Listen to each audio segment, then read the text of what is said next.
एक समय की बात है। गौतम बुद्ध के हजारों शिष्य उनके पास अध्ययन करने आते थे। गौतम बुद्ध से जब भी कोई किसी चीज का ज्ञान प्राप्त कर लेता था तो उसे किसी दिशा में लोगों को जागरूक करने तथा शिक्षा देने के लिए भेज दिया करते थे। बुद्ध का एक शिष्य बुद्ध के आश्रम में लगभग 6 सालों से था।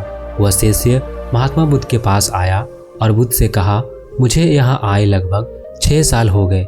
मेरे बाद कितने शिष्य यहाँ पर आए, उनमें से सभी शिष्य को आपने ज्ञान देने के लिए किसी न किसी दिशा में भेज दिया, लेकिन मुझे अभी तक नहीं भेजा। आखिर ऐसा क्यों? क्या मुझे आपका ज्ञान प्राप्त नहीं हुआ है? इस बात पर बुद्ध मुस्कुराते हुए बोले, यह तो तुम्हें खुद ही समझना पड़ेगा कि मेरा ज्ञान तुम्हें प्राप्त हुआ है या नहीं। शिष्य बोला, हे बुद्ध, आपने इन 6 सालों में जो मुझे उपदेश दिया है वह मुझे सब याद है। आपकी बताई हुई एक एक बात मुझे सब याद है। आप कुछ भी मुझसे पूछ सकते हैं, मैं हर उत्तर देने के लिए तैयार हूँ।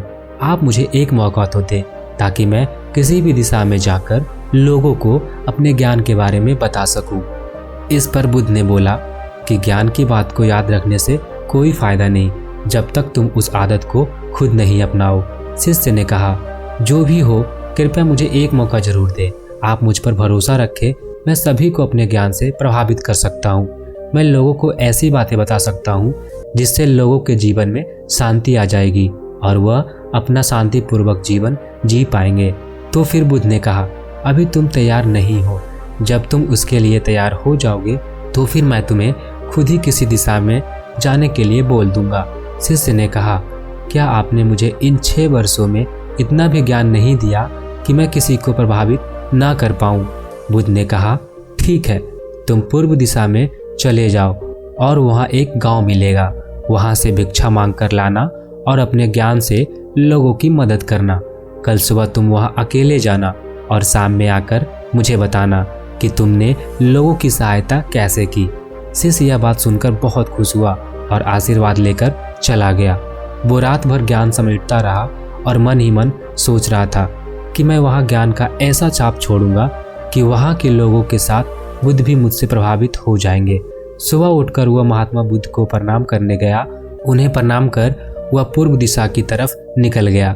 शाम को जब वह वापस आया तो बुद्ध ने देखा कि शिष्य के माथे पर चोट लगी है और खून बह रहा है। बुद्ध ने उसे पट्टी की और पूछा, तुम्हें चोट कैसे लगी?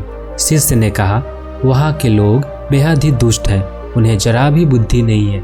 मैं उस गांव में भिक्षा लेने गया पर किसी ने मुझे भिक्षा नहीं दी। सब मुझे वहाँ गालियाँ दे रहे थे। एक व्यक्ति ने भिक्षा तो दी थी लेकिन नीचे फेंक कर और कहा, इसे उठा लो। मैंने उन्हें काफ़ी समझाया लेकिन मेरी बात सुनने को तैयार ही नहीं थे। उन्होंने मेरे साथ हाथापाई की जिससे मुझे चोट लग गई। बुद्ध, आप मुझे दूसरी जगह भेजिए जहाँ के लोगों में ज्ञान हो, वो इस तरह ना हो। बुद्ध शिष्य की बात सुनकर मुस्कुराए और बोले, अगर दूसरे गांव में भी ऐसे ही गांव के लोग होंगे तब तुम क्या करोगे? शिष्य ने कहा, हे बुद्ध, मैं ऐसे लोगों को कोई ज्ञान नहीं दे सकता। वह लोग अज्ञानी हैं, उन्हें कौन समझाए? बुद्ध ने कहा, वह लोग अज्ञानी नहीं बल्कि ज्ञानी हैं। उनके पास बहुत ज्ञान है परंतु उनके पास खुद का ज्ञान है। अब अगर तुम किसी दूसरे के ज्ञान को चोट पहुंचाओगे तो वह कुछ तो कहेंगे ही। तुम्हें ऐसे लोग हर जगह मिलेंगे, तब तुम उन्हें अपना ज्ञान कैसे दोगे? बुद्ध ने कहा, आज तुम आराम करो, कल शाम को मेरे पास आना। शिष्य बुद्ध को प्रणाम करके चला गया। अगली सुबह जब वह बुद्ध के पास वापस आया तब वहां बुद्ध के एक और शिष्य मौजूद थे।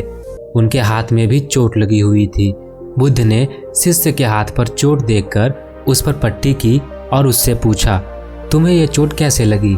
शिष्य ने कहा, आपने पूर्व की ओर एक गांव में मुझे जाने के लिए कहा था तो वही मुझे चोट लगी। बुद्ध ने कहा, वहाँ तुम्हारे साथ क्या क्या हुआ, तुम मुझे बताओ। शिष्य ने कहा, वहाँ पर मैंने सबसे भिक्षा मांगी लेकिन किसी ने भी भिक्षा नहीं दी। एक व्यक्ति जिसने भिक्षा दी भी तो मुझे जमीन पर फेंक कर दी थी और कहा, उसे उठा लो। तो मैंने उसे उठाकर अपने झोले में रख लिया और मैंने उसे सफल होने का आशीर्वाद दिया। तब उस व्यक्ति ने मुझसे कहा, आप बड़े अजीब लगते हो, मैं आपका अपमान कर रहा हूँ और आप मुझे आशीर्वाद दे रहे हो। तो मैंने उनसे कहा कि आप दानी हो, आपने मुझे दान दिया है, इसीलिए मैं आपको आशीर्वाद दे रहा हूँ। फिर मैं वहाँ से आगे गया तो कुछ लोगों ने मुझे वहाँ से वापस जाने के लिए कहा। उन्होंने मुझे कुछ अपशब्द कहे और मुझ पर पत्थर भी फेंके, जिससे मुझे चोट लग गई। और जब मैं वापस आ रहा था तब रास्ते में मैंने एक माँ को रोते हुए देखा। वह अपने बीमार बच्चे को लेकर चिंतित थी। मैं तुरंत जंगल से जाकर उनके लिए जड़ी बूटी लाया, लेकिन वहाँ के कुछ लोग जड़ी बूटी देने नहीं दे रहे थे। फिर मैंने उनसे विनती की कि वह मुझे उस बच्चे का इलाज करने दे। उसके बाद वह जैसा कहेंगे मैं ठीक वैसा ही करूँगा। फिर जिस व्यक्ति ने मुझे भिक्षा दी थी उसने गांव वालों को समझाया। तब उन्होंने मुझे उस बच्चे को जड़ी बूटी लगाने दी। उसके कुछ देर बाद वह बच्चा ठीक हो गया। फिर गांव के जिन लोगों ने मुझसे अभद्र व्यवहार किए थे उन्होंने मुझसे माफ़ी मांगी और धन्यवाद कहा। फिर मैं वहाँ से वापस आ गया। हे बुद्ध, मेरी आपसे एक विनती है। उस गांव के लोग बहुत भोले भाले हैं। क्या मैं रोज़ उसी गांव में जाकर भिक्षा मांग सकता हूँ? यह सभी बातें पहला शिष्य खड़ा होकर बड़े ध्यान से सुन रहा था। उसने यह सुनते ही बुद्ध के चरणों में गिरकर कहा, हे बुद्ध, मैं समझ गया हूँ कि अभी मैं उस लायक नहीं हुआ हूँ कि मैं दूसरों को ज्ञान दे सकूँ। बुद्ध ने कहा, हमें बाहर वैसे ही लोग दिखाई देते हैं जैसे हम अंदर से होते हैं। जब तक स्वयं को नहीं बदल सकते तब तक किसी को नहीं बदल सकते हैं। खुद में बदलाव लाना ही जरूरी है। अपने आप में बदलाव लाकर इस दुनिया को आप जीत सकते हो।